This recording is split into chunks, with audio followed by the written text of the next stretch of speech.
Halo guys, saya Gali dan di video kali ini saya akan berbagi apa yang saya ketahui tentang 5G. Mari kita bahas.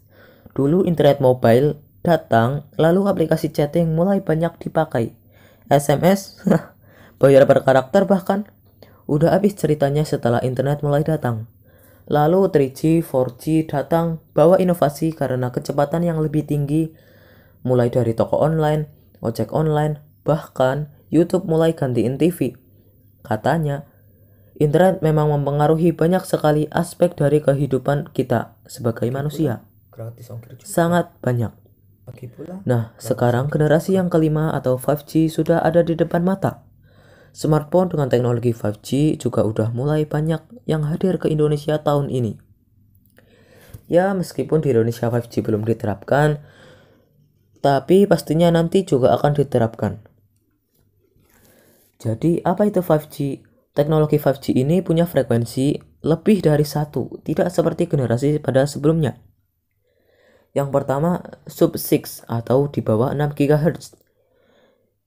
Ini adalah frekuensi yang sama dengan 4G, 3G yang ada dulu.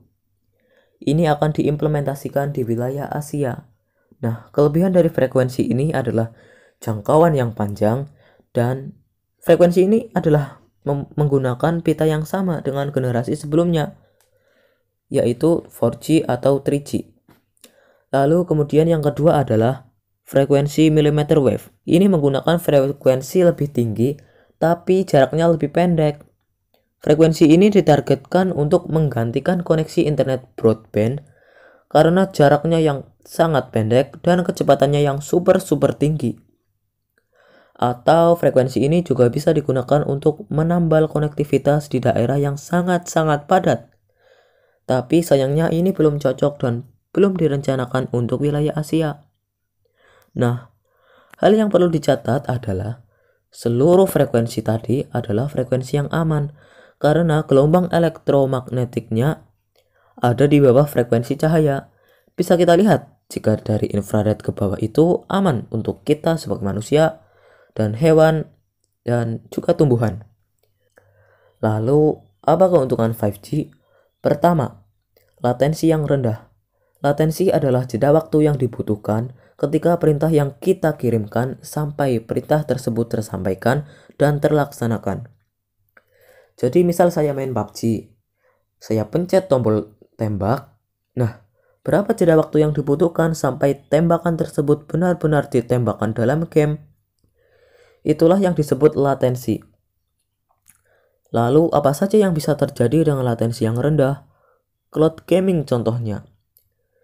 Saat game dijalankan di server, kita main di smartphone itu sebenarnya adalah nonton video di server sambil mengendalikan apa yang terjadi di server. Jadi dengan latensi yang rendah, pengalaman bermain game akan semakin menyenangkan.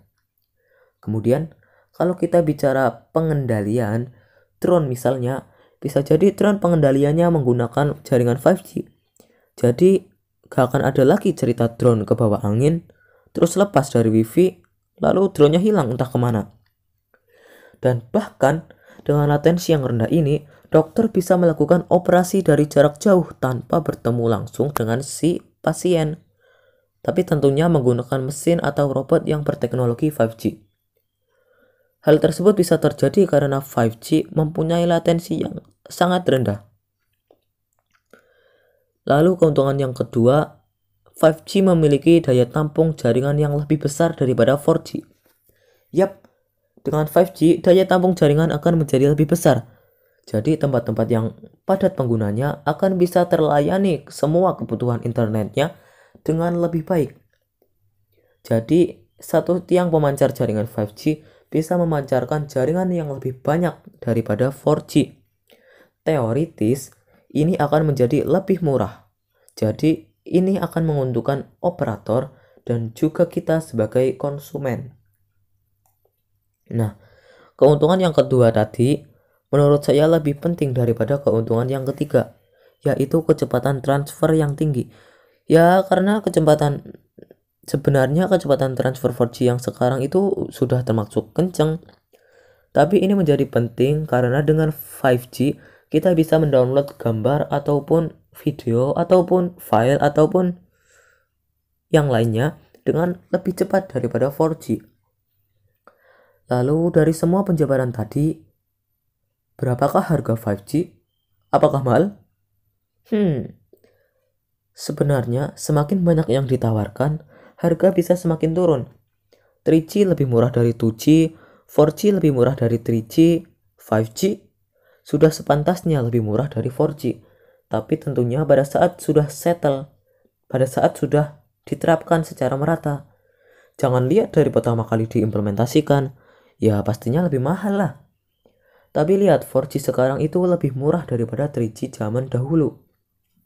Nah, jadi sementara kita menunggu 5G diterapkan di Indonesia, mari kita sama-sama untuk memberantas berita hoax tentang teknologi 5G yang akan datang di Indonesia. Asik.